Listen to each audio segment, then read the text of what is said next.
இடம்பலம் point of view நேயர்களுக்கு வணக்கம். அரசியலில் ஆக சிறந்த ஆளுமைகளை நேர்காணல் எடுத்து வருகிறோம். அந்த வகையில் நம்மளோட இணைந்து இருக்கிறார் ரவீந்திரன் துரைசாமி. வணக்கம்.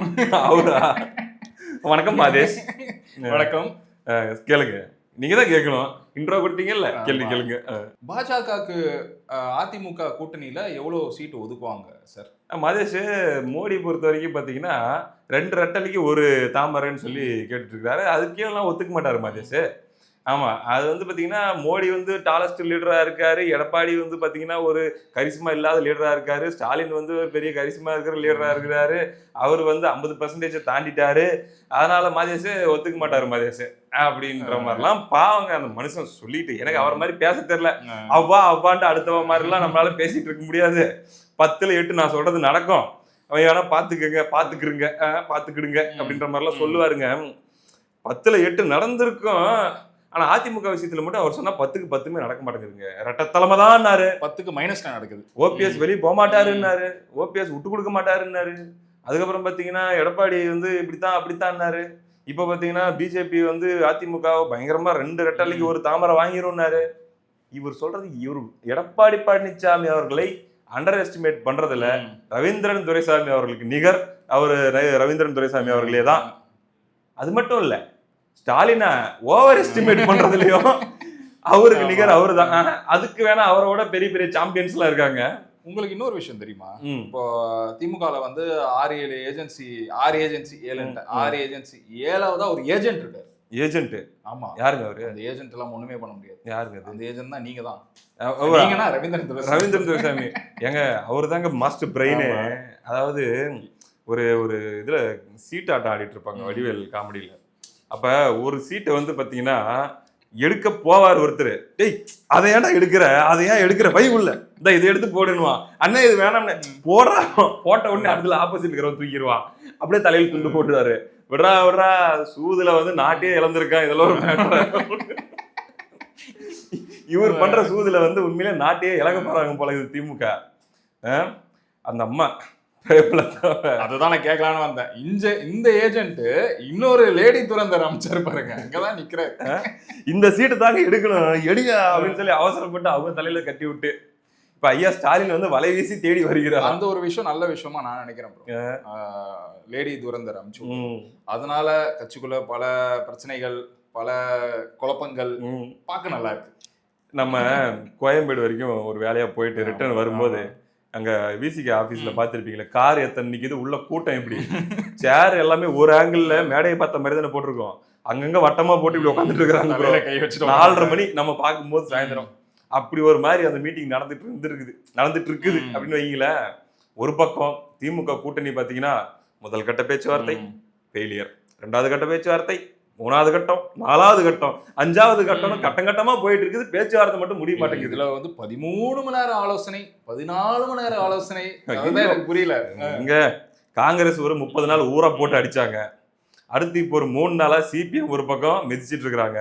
சிறுத்தைகள் இப்போ ஒரு 4 நாளா சீறிட்டு இருக்கிறாங்க. ஒவ்வொரு அலைன்ஸ் பார்ட்னர்கிட்டையும் அந்த அலைன்ஸை முடிச்சு சீட் ஷேரிங் முடிச்சு கையெழுத்து வாங்குறதுக்குள்ள உப்பு தின்னு தண்ணி குடி வைக்கிறாங்க. அந்த ரேங்கிங்ல காங்கிரஸ் தாங்க நம்பர் 1.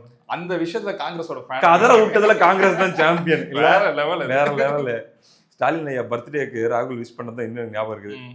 அண்ணாலாம் சொல்லி போன வருஷம் விஷ் பண்ணிருப்பாரு, இந்த வருஷம் அப்படிங்கிற மாதிரி. அந்த மாதிரி டீல் பண்ணி அவங்க ஒரு மாதிரி இது எப்படி தட்டிட்டு போயிட்டாங்களா. இந்த பக்கம் பார்த்தா மத்த எதுவுமே இன்னும் முடியாம ஒரு மாதிரி இடிச்சுட்டு கிடக்குது. ஆனா ஆப்போசிட்ல இந்த டீம் பாருங்க எல்லாரும். ஆனா பாருங்க கர்மாங்கிறாங்களே, அதெல்லாம் உண்மைதான் போலக்குது ப்ரோ. உண்மைதான். 4.5 வருஷம் இந்த அலைன்ஸை பத்தி எவ்வளவு மட்டமா பேச முடியுமோ. இவர் பிச்சுட்டு போச்சு, புடிங்கிட்டு போச்சு, அவரு போறாரு, செங்கோட்டையன் போறாரு. விவாதம்னா இது மட்டும்தான். என்னமோ திமுக வாரம் ஒரு வாட்டி இவங்க போய் மீட் பண்ணிக்குவாங்க திமுகல அறிவாலயத்துல. யார் இந்த கூட்டணி கட்சி தலைவர்கள்லாம் போயிட்டு பார்த்துட்டு வந்து நாங்க ஒற்றுமையாக இருக்கிறோம், பலமாக இருக்கிறோம், அப்படி இருக்கிறோம், இப்படி இருக்கிறோம் டயலாக். அப்படியே எதுல சொல்லுவாங்களே, உள்ள அடிச்சுட்டு சண்டை போட்டு வெளியே நாங்களும் ஒற்றுமையா இருக்கோம், நாங்க ரத்தத்தின் ரத்தமா இருக்கோம். வாழ்க்கை ஒரு வட்டண்டான்னு சொல்ற மாதிரி அப்படியே அந்த வட்டம் ஒரு ரவுண்ட் அடிச்சு இப்ப பாத்தீங்கன்னா டிஎம்கே கேம்ப்ல பிச்சுக்குது. சும்மா ஓங்கி பஞ்சு மாத்தி வச்சுக்கிறாங்க. இந்த சண்டையில ஜாலியா பார்த்து ரசிக்கக்கூடிய ஒரே ஆள் நீங்க லேடி துரந்தர். அவங்க அந்த ஒரு மீம் ஒன்று வரும் தெரியுமா, கிரவுண்ட் எல்லாரும் சண்டை போட்டுருப்பாங்க அந்த கார்ல, அந்த போஸ்ட் தான் எனக்கு ஞாபகம் வருது இதெல்லாம் பார்க்கும்போது. இது இவங்களுக்காக போட்ட மாதிரியே இருக்காது. சரியா? இல்ல ஐயா ஸ்டாலின் போஸ்ட் காங்கிரஸ் அலையன்ஸ் 28 சீட்டுக்கு முடிச்சிட்டாங்க. 10 வருஷமா சென்ட்ரல் ஆட்சியில் இல்ல. இங்க தமிழ்நாட்டுல கட்சியில 10 பேர் கூட இல்ல. போராட்டம் ஆர்ப்பாட்டம் பண்ணி ட்ரெயினை மறிச்சா 6 பேர் போய் நிக்கிறாங்க. அதுல 2 பேர் வந்து பாத்தீங்கன்னா சும்மா அந்த வழியா போனவங்க, அவங்களை கூப்பிட்டு நிக்க வச்சது. சரியா? மொத்தமா இவங்களை ஒரு இடத்துக்கு கூட்டிட்டு வரணும்னா ஒரே ஒரு ஷேர் அவுட்டா போதும். அதுலயும் 2 பேரை, ஆமா அதுலயும் 2 பேரை வந்து ஆந்தி வேலை ரோட்ல போறவங்கள எங்க இடம் இருக்கு வேணா வந்து உட்காருங்க அப்படின்னு சொல்லி இன்னும் 10 ரூபா 2 பேர்ட்ட வாழ் காட்டுறதுக்கு அட்ஜஸ்ட் பண்ணிக்கலாம். அப்படி ஒரு கட்சிக்கு 28 சீட்டு கொடுத்துருக்காரு. அவரு ஆளுமையா 10 வருஷமா சென்ட்ரல்ல பவர்ல இருக்கிற கட்சி, தமிழ்நாட்டுல உண்மையிலே ஆர்கனைசேஷன் ஸ்ட்ரென்த் நல்லா வளர்ச்சியும் அவங்க அடைஞ்சிருக்காங்க. அது போக பாத்தீங்கன்னா கடைசி இப்ப நாடாளுமன்ற தேர்தல் நடந்தப்ப அவங்களுடைய ஓட் பர்சன்டேஜையும் ப்ரூவ் பண்ணிருக்காங்க. அப்படி இருந்தும் ஒரு சின்ன சண்டை இல்ல, ஒரு சச்சரவு இல்ல, வெளியே ஆமா ஒரு ஆர்கியூமெண்ட் இல்ல, ஃபர்ஸ்ட் ரவுண்ட் பேச்சுவார்த்தை. நீங்க அதெல்லாம் எப்படி இருக்கு கேட்காது. ஃபர்ஸ்ட் ரவுண்ட் பேச்சுவார்த்தை இன்னைக்கு பாருங்க, நடந்ததும் தெரியல முடிஞ்சதும் தெரியல, அறிக்கை மட்டும் வந்துருச்சு. அது எப்படி 3 மெயின் பார்ட்னர்ஸ்க்கும் ஒரே டைம்ல அனௌன்ஸ்மெண்ட், ஒரே மீட்டிங், மொத்தமே 1 மணி நேரம் தான் வேலை. கூப்பிடு வந்தாங்க, சிரிச்சிட்டு சந்தோஷமா ஃபேமிலி மாதிரி உட்காடுறாங்க, ஆளாளுக்கு சைன் போடுறாங்க, சந்தோஷமா போறாங்க. டிடிவி சொல்றாரு 99.5% சாட்டிஸ்ஃபைடு, நாங்க எதிர்பார்த்த சீட் எங்களுக்கு கிடைச்சிருச்சு அப்படிங்கிறாரு. பாமகவுக்கு 18 சீட்டு, பாஜகவுக்கு 27 சீட்டு. நினைச்சு பாருங்க, பாஜகவை இந்த விஷயத்துல ஒரு வகையில பாராட்டணும். எதுக்குன்னா ஈகோ பிரச்சனையை பாக்குறவங்களா இருந்தாங்க வச்சுக்கோங்களேன். ஒரு அலைன்ஸ்ல வந்து அந்த ஸ்மூத்தா இருக்கிறதும் அண்டர்ஸ்டாண்டிங்கா இருக்கிறதும் ரொம்ப முக்கியம். ஈகோ பார்த்துருந்தாங்கன்னா ஏங்க இந்த டம்மி பீஸ் காங்கிரஸ் 28 சீட்டு கொடுத்துருக்காரு ஸ்டாலின், அவங்களோட எல்லா வகையிலும் நாங்க என்ன குறைஞ்சு போயிட்டோம். அதுவும் 1 மாசம் போராடி 28 சீட்டு, நாங்க உங்களை எந்த பிரச்சனையும் பெருசா பண்ணல, 1 சேர்த்து 29 கொடுங்க அப்படின்னு சொல்லி அவங்க நினைச்சு சண்டை போட முடியாதா? போட்டிருக்கலாம். ஆனா அவங்க அதை பண்ணாம, இந்த ஈகோலாம் எனக்கு மேட்டர் இல்ல, ஜெயிக்கணும், ஜெயிக்கிற தொகுதி எது அந்த தொகுதியை நாங்க சூஸ் பண்றோம், அதுக்கேற்ற மாதிரி நீங்களும் கொடுங்க, ஸ்மூத்தா முடிச்சுப்போம், சேர்ந்து பயணிப்போம், இவங்களை வெளுத்துவோம், நம்ம ஜெயிப்போம். அதனால எல்லா சப்போர்ட்டும் நான் உனக்கு கொடுக்குறேன். 27 ஓகே, 27 எனக்கு எங்கெங்கெல்லாம் ஆள் இருக்கணுமோ நான் ஆளை போட்டு நான் ஜெயிக்கிறேன் அப்படின்னு. இல்லைன்னா இவங்க என்ன இந்த மாதிரி டிராமா பண்ணி நாங்க இல்லாமல் நீங்கள் கிடையாது, நாங்கள் வந்து 26 கூட்டணி கூட்டணி கூட்டணி கூட்டணின்னு சொல்லி இதை திணிச்சு காங்கிரஸ் தூக்கி வச்சானா? எந்த பர்செப்ஷன் சொல்லி இவங்க அந்த பர்செப்ஷனை நம்பி இருந்தாங்களோ அந்த பர்செப்ஷன் தாங்க வச்சு செய்து திமுக. ஒரு நரேட்டிவே இல்லாத பர்செப்ஷன் ப்ரோ. காங்கிரஸ் ஒரு பிக் ஜீரோ, சரியா? ஆனா காங்கிரஸ் இவங்களோட கேம் பிளே நல்லா ப்ளே பண்ணதை நான் அப்ரிஷியேட் பண்ணுவேன். ஆனா வீக்கஸ்ட் லீடர்னு சொல்லி ஸ்டாலின் இன்னைக்கு ஃப்ரேம் ஆயிட்டாரா? என்னங்க 45 நாள் அலைன்ஸை முடிக்க முடியல, இத்தனைக்கும் நீங்க புது அலைன்ஸ் கிடையாது, இன்னும் முடியல, இத்தனைக்கும் புது அலைன்ஸ் கிடையாது, 2017 இருந்து இருக்கிறீங்க, 3 எலெக்ஷன் சக்சஸ்ஃபுல்லா நீங்க ஃபேஸ் பண்ணி வின் பண்ணிருக்கீங்க. ஒரு எலெக்ஷன்ல ஒரு சீட் ஷேரிங்க 45 நாளா முடிக்க முடியல, மாறி அங்க போய் பேசு, திருப்பி இங்க போய் பேசு. ராகுல் காந்தி கிட்ட பேசுறேன், இங்க கனிமொழி அனுப்புறேன், அவர் வந்து அப்பாயின்மெண்ட் தர மாட்டாரு. அதுக்கப்புறம் நான் ப. சிதம்பரத்தை கூப்பிட்டு பேசுறேன், ப. சிதம்பரம் போயிட்டு சோனியா கிட்ட பேசுவாங்க, ராகுல் காந்தி வந்து சோனியா கிட்ட கோச்சிப்பாரு, அதுக்கப்புறம் ட்வீட் போட மாட்டாரு. சிதம்பரம் எஸ்கேப் தெரியல, நான் எதுவும் முடிவு எடுக்க முடியாது, கோச்சிக்கிட்டு ட்வீட் போட மாட்டாரு. இதுவா லீடர்ஷிப்? ஆனா அப்படி ஸ்டாலின் இஸ் மோர் டேஞ்சரஸ் தென் கருணாநிதி. என்னத்த டேஞ்சரஸ்? நான் என்னமா ப்ரோ சொல்றேன், லீடர்ஷிப் இடத்துல இருந்து லீடரா இருந்து செயல்பட்டா அது சுமூகமா முடிஞ்சிருக்கும். நம்ம ஆளுதான் வந்து செயல்படவே இல்லையே, வார்த்தைக்கு வார்த்தை பொம்மைன்னு நம்ம சொல்றோம்ல. ஆமா, ஒரு பொம்மை இப்படிதான் கஷ்டப்படணும். அது என்னன்னா ப்ரோ, நான் மறுபடியும் சொல்றேன், இவங்க எப்ப 26 கட்சி கூட்டணி வச்சாங்களோ அப்பயே அந்த 26 கட்சியும் கண்டுபிடிச்சிருச்சு பாடி ரொம்ப வீக்கா இருக்குது. ஐ மீன் டிஎம்கேக்கு தோக்கிற பயம் வந்ததுனால தானே 26 கட்சி கூட்டணி தேவைப்படுது. ஒண்ணு, நீங்க வந்து அந்த டெஸ்பிரேஷன் காமிச்சிங்க போறோம், அந்த விளம்பரம் இந்த விளம்பரம், அந்த நடிகரை வச்சு பாராட்டு, இந்த நடிகரை வச்சு பாராட்டு. அதுக்கப்புறம் பாத்தீங்கன்னா பெண்கள் எல்லாம் வந்தாலே இவர் வந்தாலே டான்ஸ் ஆடி வர வைக்கிறாங்க, இளைஞர்கள்லாம் டான்ஸ் ஆடுறாங்க. இவங்க ஒரு ஓவரா ஒண்ணு பண்ணாங்கல்ல. இன்னைக்கு நியூஸ் பேப்பர்ல வந்திருக்கு, உளவுத்துறை வந்து ரிப்போர்ட் கொடுத்துருக்கான் ஐயா ஸ்டாலினுக்கு. ஓவர் பாராட்டு பேக் ஃபயர் ஆயிடும், ரொம்ப டூ மச்சா போகும்போது அது வந்து ஒரு மாதிரி அசிங்கமா சேச்சுரேட் ஆன மாதிரி ஆயிடும். உளவுத்துறை சொல்லிதான் இவருக்கு தெரியுமா? இவருக்கா தெரியாதா? இவ்வளவு வருஷம் அரசியல் வாய்ப்பு, அதுதான் சொல்றேன். அது வாய்ப்பு இல்ல. லீடர்ஷிப்கான குவாலிட்டி இதுலயே முடிஞ்சிருச்சா? இன்டெல் வந்து சொல்லணும், ஐயா ரொம்ப ஆடாதீங்க, ரொம்ப அட்வர்டைஸ் பண்ணாதீங்க, பேக் ஃபயர் ஆகணும். இவருக்கே அது தெரிஞ்சு அளவா அடக்கி இருக்கணும்.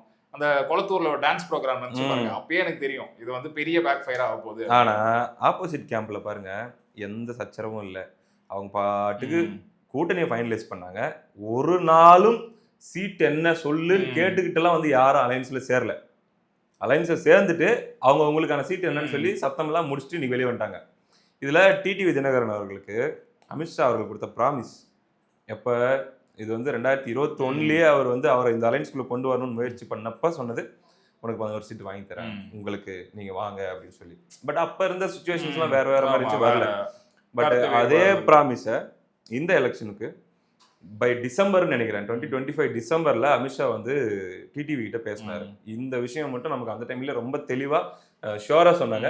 அமித்ஷா அவர்கள் டிடிவி கிட்ட பேசியிருக்காரு. 1.5 மணி நேரம் ஃபோன் கால் மூலமாவே பேசினதாக நம்ம கேள்விப்பட்டோம். அப்ப அவர் ரொம்ப பொறுமையா சுச்சுவேஷன் எக்ஸ்பிளைன் பண்ணி, ஏன் இந்த செங்கோட்டையன் அவர்கள் அல்லது வந்து சசிகலா, ஓபிஎஸ் இவங்களெல்லாம் நம்புறதுங்கிறது எவ்வளோ வேஸ்ட் ஆஃப் டைம், நீங்க அங்கெல்லாம் போகக்கூடாது, இந்த அலைன்ஸ்குள்ள வாங்க, உங்களுக்கு ஒரு கௌரவமான இடமும் உங்களுடைய அடுத்த லாங் டேர்ம் வளர்ச்சியும் என்ஷூர் பண்றது என் பொறுப்பு அப்படின்னு சொல்லி அவர் உள்ள கொண்டு வர்றாரு. அந்த விஷயத்துல அமித்ஷா அவர்களுடைய ரோலும் ரொம்ப பெருசு. இல்ல இது ஒரு கேம் சேஞ்சிங்கான அலைன்ஸ் தான். டிடிவி உள்ள வந்து கேம் சேஞ்சிங். சவுத்ல நீ எவ்வளவு டிராமா பண்ணியிருந்தீங்க, டிடிவி வச்சு இந்த மாதிரி அம்மாவோட பயணித்து நீ ஏமாத்திட்ட.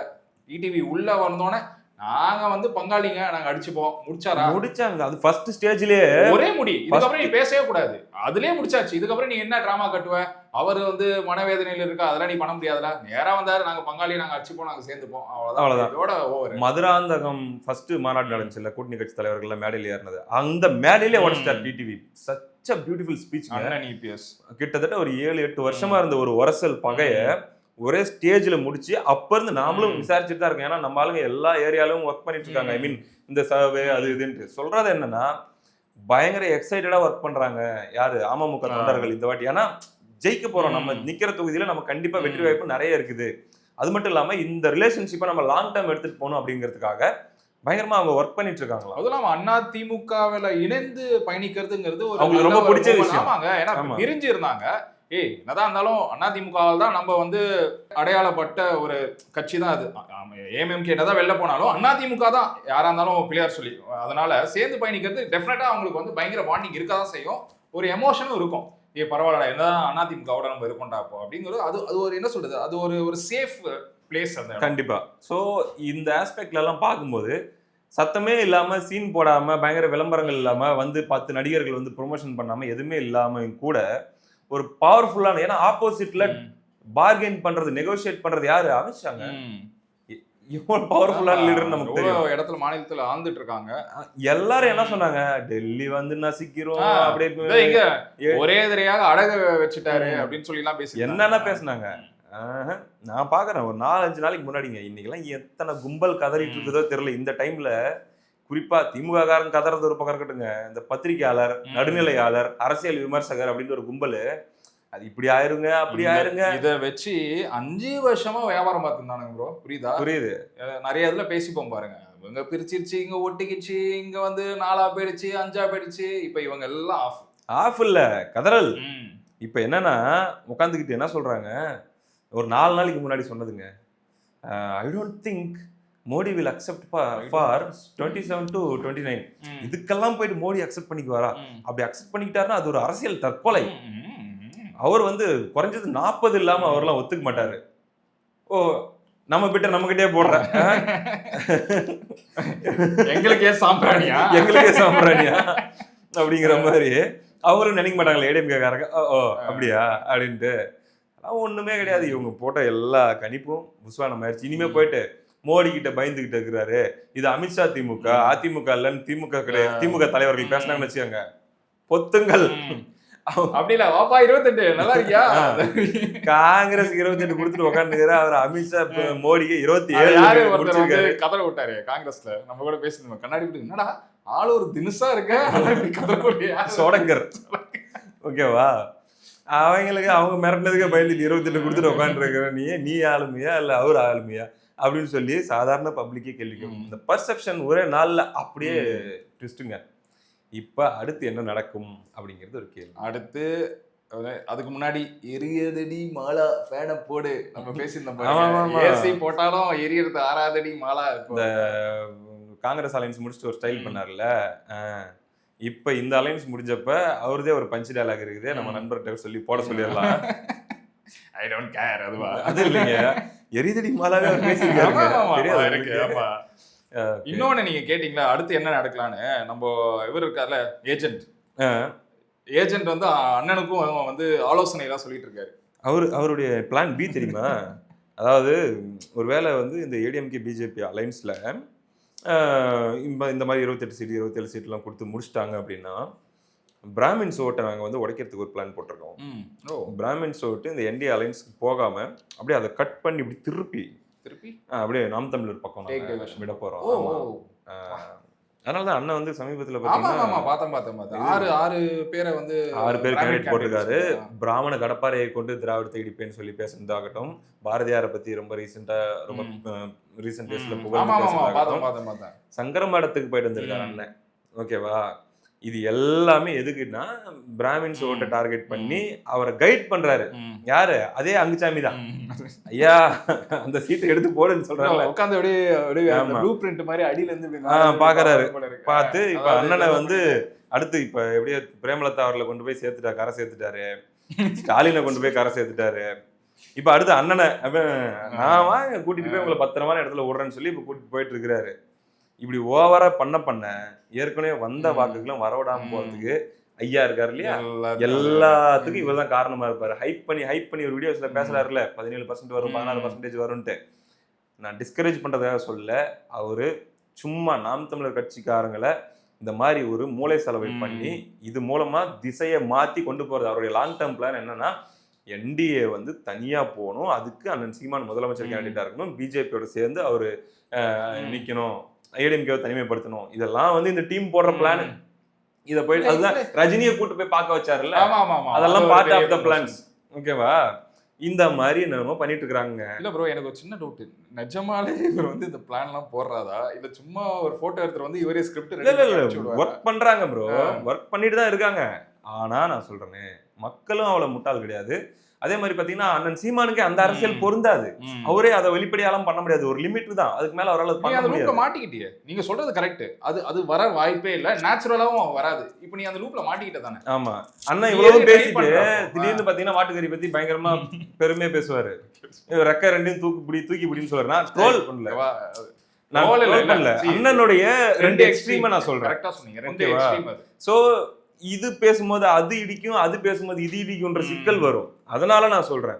சோ இங்க எந்த சமூகத்தையும் நான் ஏற்றத்தாழ்வாலாம் சொல்லல. உங்களுக்கு புரியுது நான் நினைக்கிறேன். புரியுது. ஓட் பாலிடிக்ஸ்ல என்ன மாதிரி என்ன எதுல இருந்து நீ ஸ்டார்ட் பண்ணியோ அதுலயே போ. புதுசா ஒரு டைரக்ஷன் எடுத்து நான் ட்ரை பண்றேங்கற. அதுவும் இந்த ப்ராடக்ட் சொல்றத கேட்டு நீங்க புதுசா எக்ஸ்பெரிமென்ட் பண்ணாதீங்க அப்படிங்கறத நம்ம இந்த இடத்துல சொல்ல விரும்புற விஷயம். சோ இந்த இந்த இந்த என்டையர் சர்க்கஸ் நடந்துட்டு இருக்குல்ல பிரதர், இந்த ஒரு 30-40 டேஸ் நடந்துட்டு இருக்கிற இந்த என்டையர் சர்க்கஸ்ல அப்படி கிளியரா பாத்தீங்கன்னா அந்த ஒரு ஒரு 4-5 மாசத்துக்கு முன்னாடி வரைக்கும் டிஎம்கே இந்த ரேஸ்ல வந்து ஒரு ஸ்டெப் அஹெடா இருக்காங்கன்ற மாதிரி இருந்துட்டு இருந்தது. அப்படியே அவங்க பின்னாடி போறாங்க. ஏடிஎம்கே முன்னாடி வருதோ இல்லையோ, இது ரிவர்ஸ் எடுக்குது வண்டி. எவ்ரிடே அது பின்னாடி டிக்ளைன் ஆயிட்டே தான் இருக்கு. சோ பர்செப்ஷன் வைஸே அப்படியே அவங்களே வீழ்றாங்க. அதுதான் அதோடைய ஒரு எண்ட் ரிசல்ட்டா இருக்க போகுது. இன்னும் பாத்தீங்கன்னா இவரு ஜிகே வாசன் அவர்களுக்கு மட்டும் இன்னும் ஃபைனலிஸ்ட் ஆகல, அதுவும் ஆயிடும்னு சொல்றாங்க. அது கேட்டாங்க கேள்வியில, எங்க அவரை காணோம் அப்படின்ட்டு. அழகா சொல்லிட்டாரு, ஏங்க காலையில தாங்க நாங்க வந்தோம், மதியத்துக்குள்ளே முக்காவாசி முடிஞ்சு, அங்க ஆப்போசிட்ல 20 நாளா முக்கினுக்குறாங்க, அவங்களெல்லாம் போய் இந்த கேள்வி கேட்க மாட்டீங்களா? தெரிஞ்ச விஷயம் தானே. 5 சீட்டுக்கு கம்பு சுத்திட்டு இருக்கிறாங்க கம்யூனிஸ்ட் விசிக்கு, அதெல்லாம் போய் கேட்க மாட்டீங்களான்னு சொல்லி கேட்டு விட்டாரு இபிஎஸ் அவர்கள். சோ தான் ஒரு சக்சஸ்ஃபுல்லான ஒரு தலைவராக, அதாவது தன் கட்சியில தனக்கான போட்டியாளர் யாருமே இல்லைன்ற இடத்துல தன்னை உயர்த்தி வச்ச இடத்துல ஆகட்டும், அதே மாதிரி ஒரு அலைன்ஸ் இவர் கடை விரித்தேன் வந்து வாங்கறதுக்கு ஆளே இல்லைன்னு சொல்லி டிஎம்கே ஐடி விங் ஒரு 6 மாசத்துக்கு முன்னாடி ட்ரோல் பண்ணிச்சு எடப்பாடி பழனிசாமி.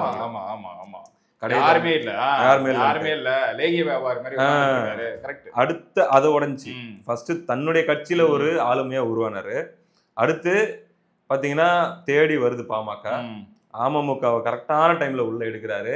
யார உள்ள எடுக்க கூடாது அவங்கள எடுக்காம கடைசி வரைக்கும் நின்னு தூக்கி வெளியே போறாரு. யாரெல்லாம் வெச்சு நீ ஸ்கிரிப்ட் ரெடி பண்ணி டிராமா பண்ணி கட்டு தூக்கி போடுறாரு. அடுத்து பிஜேபி வந்து 70 சீட் 80 சீட் வாங்கிரும், வாங்கி அப்படியே ஒரு மாதிரி முழுங்கிரும்லாம்.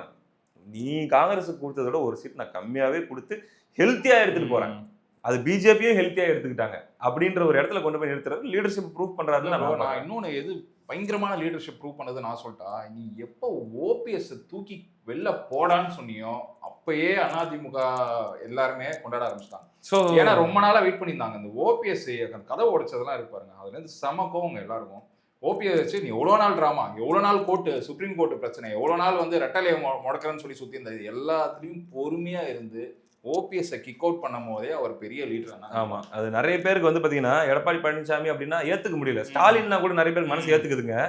ஆனா ஈவன் எதிர்கட்சிகள் கூட சொல்றேன், அதாவது ஏடிஎம்கே இல்லாத மற்ற எதிர்கட்சிகள் இருப்பாங்களா, அவங்களுக்கு ஸ்டாலினை கூட ஒரு லெஜெண்டரி லீடர் மாதிரி பார்க்க அந்த அவங்களுக்கு மைண்ட் செட் ஆயிடுச்சு.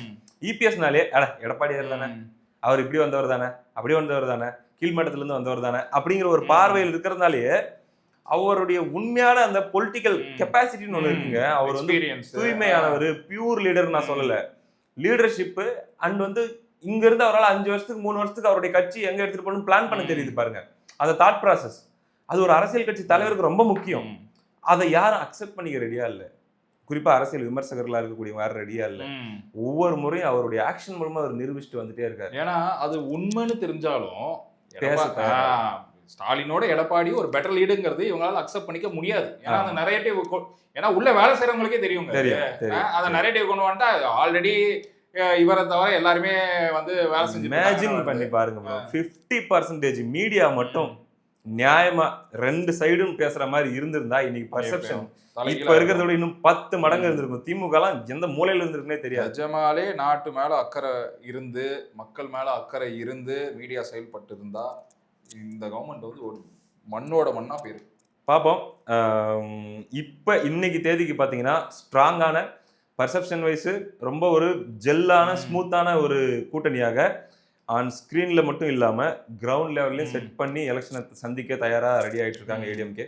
டிஎம்கே முழுக்க ஒண்ணு பாத்தீங்கன்னா அந்த நம்பர்ஸ் அப்படிங்கிற அந்த ஒரு விஷயம், நம்பர்ஸை வச்சு. ரெண்டாவது ஆளுங்கட்சியா இருக்கிறதுனால இந்த 5 வருஷம் அவங்க கிட்ட கொஞ்சம் பசை இருக்கும், இன்னும் கொஞ்சம் வெயிட்டா இறக்கலாம் அப்படிங்கிற விஷயங்கள், பணபலம் இருக்கும் கண்டிப்பா. இதை நம்பி இந்த தேர்தலை சந்திக்கிறாங்க மக்கள். இது போக இன்னும் 2 போட்டியாளர்கள் இருக்காங்க. தமிழக வெற்றி கழகம் இருக்கு, நாம் தமிழர் இருக்கு. மக்கள் என்ன முடிவு பண்ண போறாங்க அப்படின்றத நம்ம பொறுத்திருந்து பார்க்கலாம். நல்ல முடிவா பண்ணணும்னு நான் நம்புறேன்.